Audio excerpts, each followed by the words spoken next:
Hello student,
मादा जनन तंत्र। ठीक, कल हमने पढ़ा था नर जनन तंत्र, आज पढ़ेंगे मादा जनन तंत्र। इसके बाद मैथुन प्रक्रिया किस प्रकार होती है। ठीक, तो हमने कल ही बता दिया था कि जो आपका डायग्राम, एक ही डायग्राम बनाना है, तो इसमें बहुत सारे, ठीक, जो अनुप्रस्थ काट होती है शुक्राशय की वो नहीं बनाना है, और न शुक्रधानी की अनुप्रस्थ काट ये भी नहीं बनाना है। सिर्फ आपको एक ही डायग्राम बनाना है, वो पूरा केंचुए का, उसी में दोनों जननांग मिल जाएंगे आपको। ऊपर के खंड में नर जननांग होते हैं और नीचे, उसी के नीचे मादा जननांग होते हैं। ठीक, तो ज़्यादा नहीं लिखना है, जो सिंपल सी भाषा होती है उसको लिखना है। तो मादा जनन में एक चीज और बनानी है बस, जैसे ये शुक्रधानी है, शुक्रधानी के अंदर अंडाणु स्थित होते हैं बहुत सारे।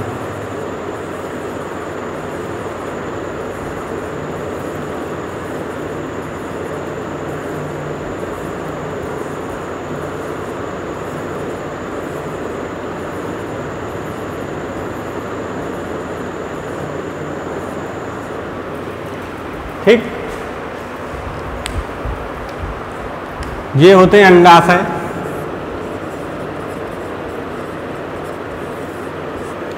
देखो अंडाशय की स्थिति कैसे होती है, अगर मनुष्यों में देखा जाए तो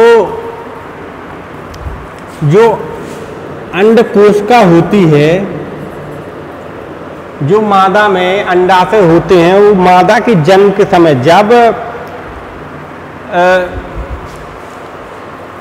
कोई पुत्री होती है या पुत्री कोशिका होती है, जब उसका जन्म होता है तो जन्म के समय ही बहुत सारी, करोड़ों की संख्या में अंडकोशिका का निर्माण हो जाता है।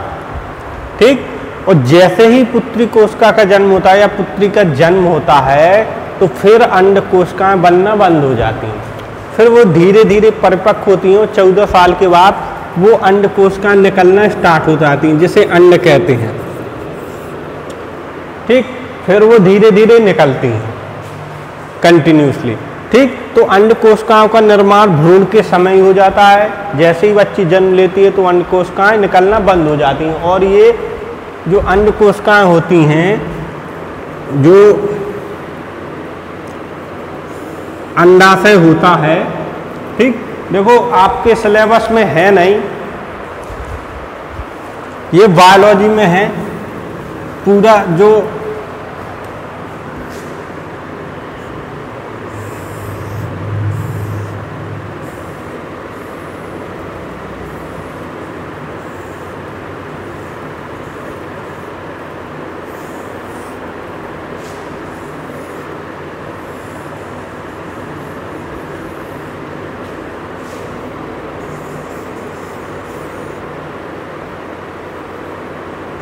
ये टॉपिक बायोलॉजी में है, आपकी बुक्स में है नहीं। ठीक, ये मादा जननांग होता है। ठीक, फीमेल में मतलब पुत्रियों में।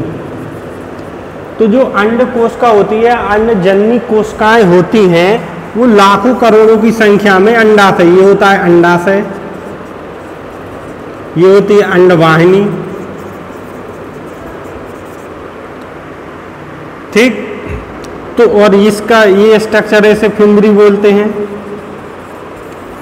तो लाखों करोड़ों अंड जननी कोशिकाओं का निर्माण हो जाता है, कहाँ? अंडाशय में। अंडाशय में लाखों करोड़ों अंडजन्य कोशिकाओं का निर्माण हो जाता है। जैसे ही बच्ची पैदा होती है तो फिर इनका निर्माण बंद हो जाता है। फिर जब वयस्क होती है बच्ची तो इनका निकलना स्टार्ट हो जाता है और ये अंडाशय से निकलना स्टार्ट हो जाती है और यहाँ पर आ जाती हैं, अंडाणु बोलते हैं जिनको। जब यहाँ पर आ जाती हैं तो यहाँ से शुक्राणु जाते हैं और यहाँ पर इनका फ्यूज होता है, मिलते हैं यहाँ पर, और भ्रूण का निर्माण होता है। जिस स्थान पर मिलते हैं इनको बोलते हैं एम्फोला,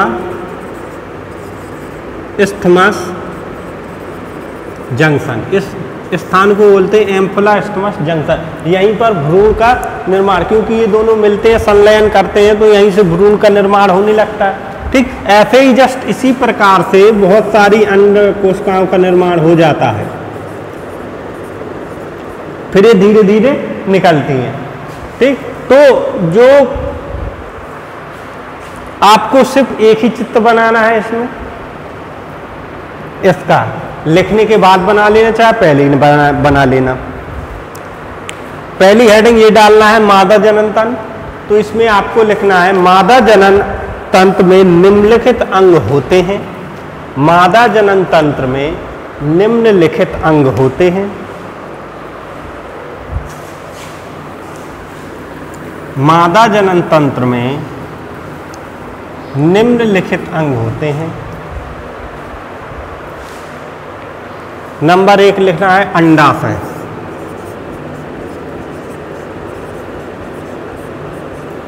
नंबर 1 अंडाशय।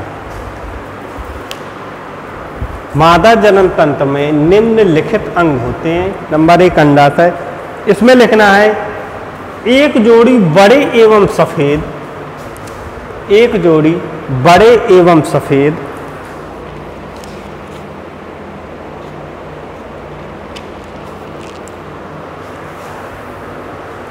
अंडाशय केंचुए के प्रमुख मादा जननांग, अंडाशय केंचुए के प्रमुख मादा जननांग होते हैं। एक जोड़ी केंचुए के मादा जननांग होते हैं। ठीक, तो जो केंचुए का 13वां खंड होता है वहां पर मादा जननांग होते हैं। ऐसे आप देखना चित्र में 13वें खंड में मादा जननांग जो होते हैं अंडाशय, वो ऐसे लटके हुए होते हैं 13वें खंड में। ठीक, ये खंड 12वें व 13वें के बीच की, ये खंड 12वें व 13वें के बीच की, ये खंड 12वें व 13वें के बीच की अंतराखंडी पट्टी से, अंतराखंडी पट्टी से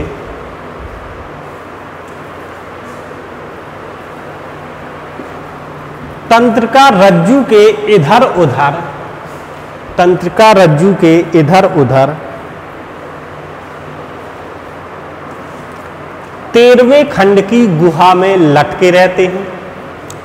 13वें खंड की गुहा में लटके रहते हैं।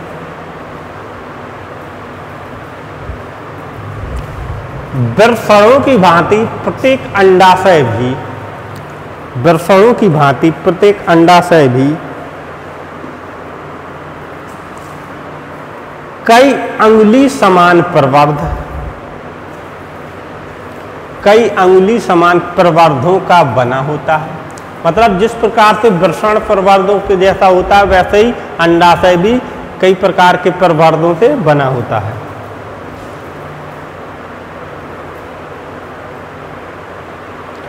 प्रत्येक प्रवर्ध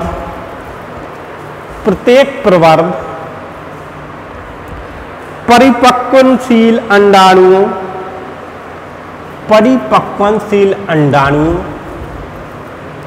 की एक कतार या श्रृंखला होती है। प्रत्येक प्रवर्ध परिपक्वशील अंडाणुओं की एक कतार या श्रृंखला होती है। जो प्रत्येक प्रवर्ध होता है इनमें परिपक्व अंडाणु भरे रहते हैं। जो प्रवर्ध लटके ना उंगली जैसी संरचना, इनमें परिपक्व अंडाणुओं की श्रृंखला होती है इस प्रकार जैसे ये है। ठीक, अगर हम इसको माइक्रोस्कोप से देखें तो ऐसा स्ट्रक्चर दिखाई देगा, इसमें अंडाणु भरे रहते हैं। ठीक, अब नेक्स्ट है अंडवाहिनी।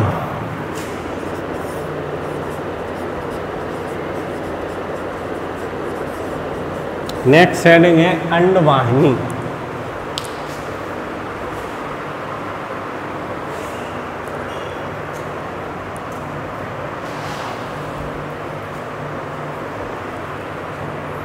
इसमें लिखना है 13वें खंड में प्रत्येक अंडाशय के ठीक पीछे, 13वें खंड में अंडाशय के ठीक पीछे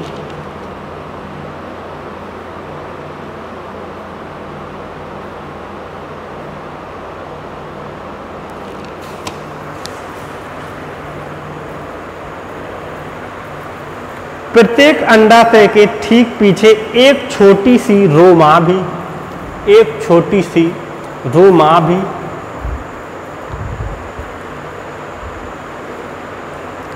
अंडवाहिनी मुखिका होती है। अंडवाहिनी मुखिका या गुहिका कुछ भी लिख लेना, अंडवाहिनी मुखिका होती है।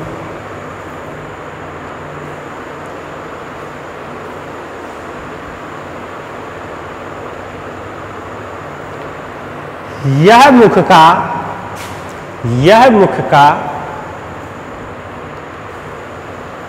अंडवाहिनी बनकर पीछे की ओर, यह मुखिका अंडवाहिनी बनकर पीछे की ओर 14वें खंड में पहुंचती है। 14वें खंड में पहुंचती है।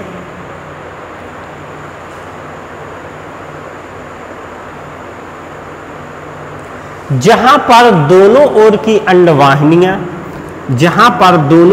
अंडवाहिनियां, ऐसी जो संरचना है इनको कहते हैं अंडवाहिनी। ये 14वें खंड में होती हैं, ये होती अंडवाहिनी।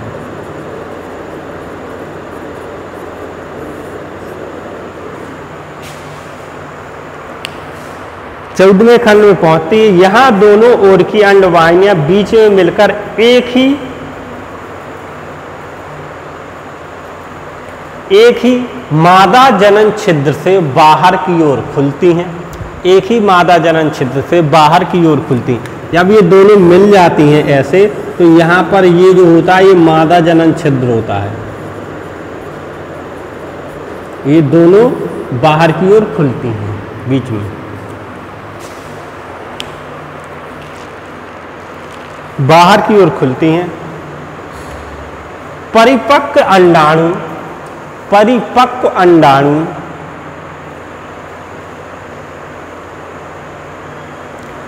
अंडाशयों से मुखकाओं में गिरकर, परिपक्व अंडाणु अंडाशयों से मुखकाओं में गिरकर अंडवाहिनियों द्वारा मादा जनन छिद्र से बाहर निकलते हैं।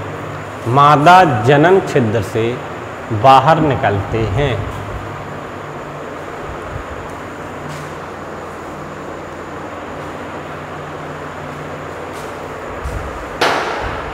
नेक्स्ट आपकी हेडिंग है तीसरी, शुक्रधानियां।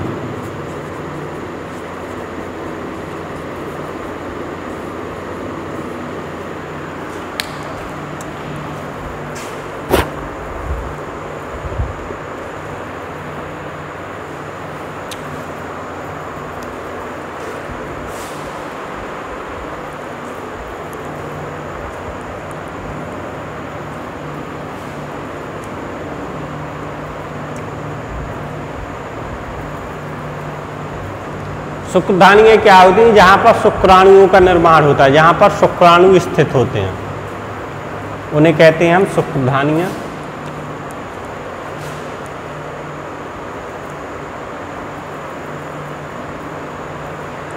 इसमें लिखना है मादा जननांगों में अंडाशयों के अतिरिक्त मादा जननांगों में अंडाशयों के अतिरिक्त 4 जोड़ी थैलीनुमा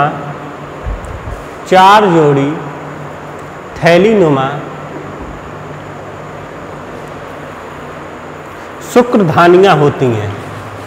4 जोड़ी थैलीनुमा शुक्रधानी कहाँ होती है? ऊपर के हिस्से में, जो ये खंड होते हैं, मतलब 4 जोड़ी 8 होती हैं। इधर चित्र में देखना, ऊपर सबसे ऐसी संरचना होगी, ये होती हैं शुक्रधानियां ऊपर के हिस्से में। ठीक, 4 जोड़ी होती हैं, मतलब 8 होती हैं। ये छठे से नवें खंड में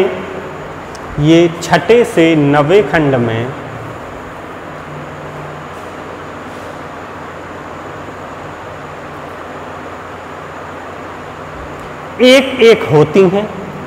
ये छठे से 9वें खंडों में एक होती हैं, मतलब 6 से 9 खंडों के बीच 6, 7, 8, 9 एक इस साइड होती है, एक इस साइड होती है, दोनों साइड। छठे से 9वें खंडों में एक होती हैं।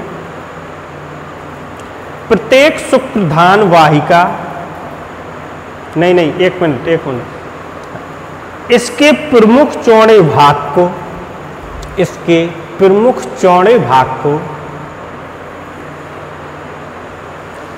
तुम्बिका, इसके प्रमुख चौड़े भाग को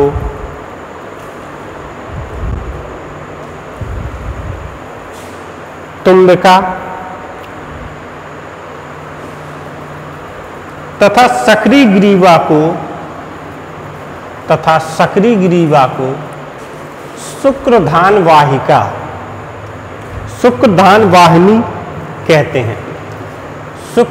वाहिनी कहते हैं।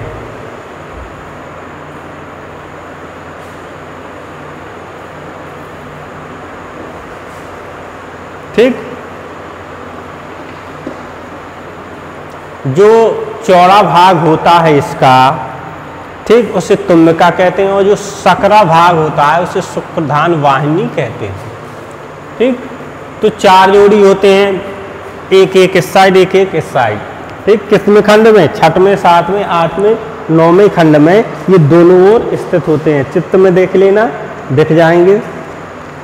ठीक, अब लास्ट है सहायक ग्रंथियां, चौथा नंबर।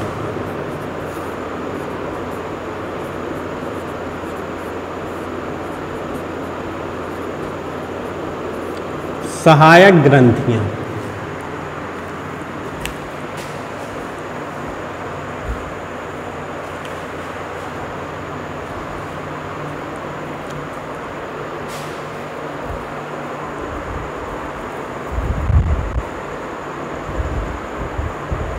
देखिए, और पढ़ते जाया करो, क्योंकि आपके पास है तो कोई नहीं कहने को कि पढ़ो। यहाँ पर होते थे तो पढ़ना पड़ता था, वहाँ पर कोई ज़्यादा फोर्स नहीं करता होगा पढ़ने के लिए, लेकिन पढ़ते जाया करो, क्योंकि पेपर तो आपके होने हैं, स्कूल खुले अथवा ना खुले, लेकिन एग्ज़ाम तो होंगे ही। ठीक, तो जो फाइनल ईयर के एग्ज़ाम होते हैं वो तो होंगे ही। हाँ, ये बात और है, अगर फर्स्ट ईयर में होते तो उसके आपको प्रोन्नत कर दिया जाता। ठीक, लेकिन फाइनल ईयर के जो पेपर्स होते हैं वो प्रोन्नत नहीं किए जाते हैं, चाहे उसके लिए टाइम ज़्यादा ले, लेकिन फाइनल ईयर के पेपर प्रोन्नत नहीं होते हैं। ठीक है ना। हाँ, अगर फर्स्ट ईयर के होते हैं तो गवर्नमेंट सोचती है प्रोन्नत कर दिया जाए, जैसा अभी हुआ है कि या तो बीएड या एमएससी या बुंदेलखंड विश्वविद्यालय से या किसी भी विश्वविद्यालय से संबंधित कोई भी परीक्षाएं हों, तो अगर फर्स्ट ईयर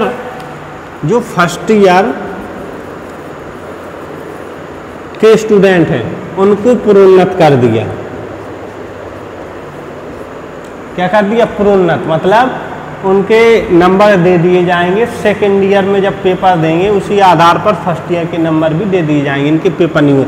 लेकिन जो सेकेंड ईयर में होते हैं बच्चे या फाइनल ईयर होती है, लास्ट साल होती है, वही मेन होती है, तो लास्ट ईयर वालों के पेपर कभी पोस्टपोन नहीं होते हैं या उनको प्रोन्नत नहीं किया जाता, क्योंकि लास्ट में जो पेपर होते हैं उसी से तो उनकी परसेंटेज तय होती है।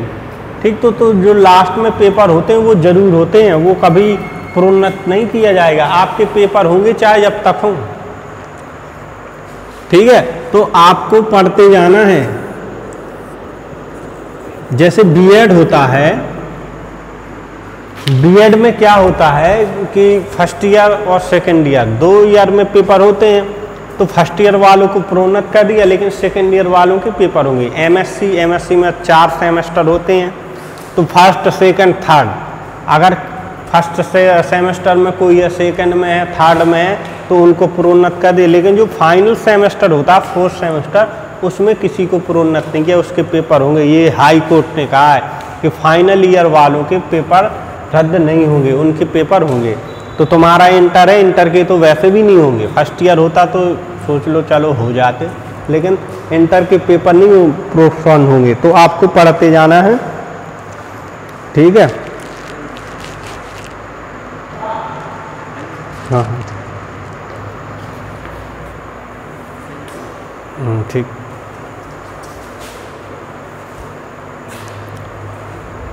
ठीक है, तो पढ़ते जाना है जितना हो सके। देखो सभी सब्जेक्ट का आपको मटेरियल पहुंचता जा रहा है, तो अपना लिखते जाओ। अब स्थिति ऐसी है तो जैसा पढ़ना पड़े वैसा पढ़ना पड़ेगा। वैसे भी हमको हर स्थिति के अनुकूल ढलना आना चाहिए। जिन्हें जीवन में कभी भी किसी प्रकार की परिस्थितियां आ सकती हैं, तो सब परिस्थितियों के लिए हमें तैयार रहना चाहिए हमेशा। ठीक, तो लास्ट है आपकी हेडिंग सहायक ग्रंथियां। इसमें लिखना है 17वें तथा 19वें खंडों के 17वें तथा 19वें खंडों के अधर तल पर पार्श्वों में स्थित, अधर तल पर पार्श्वों में स्थित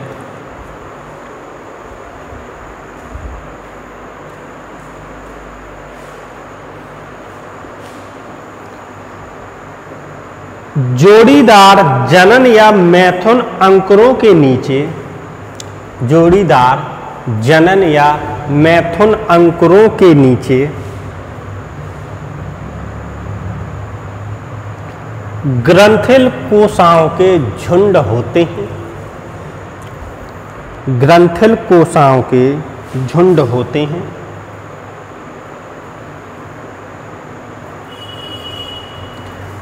जिन्हें सहायक ग्रंथियां कहते हैं, जिन्हें सहायक ग्रंथियां कहते हैं।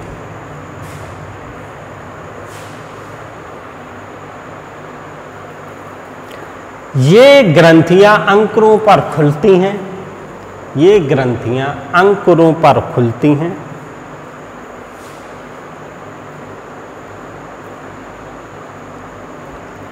इनसे स्रावित, इनसे स्रावित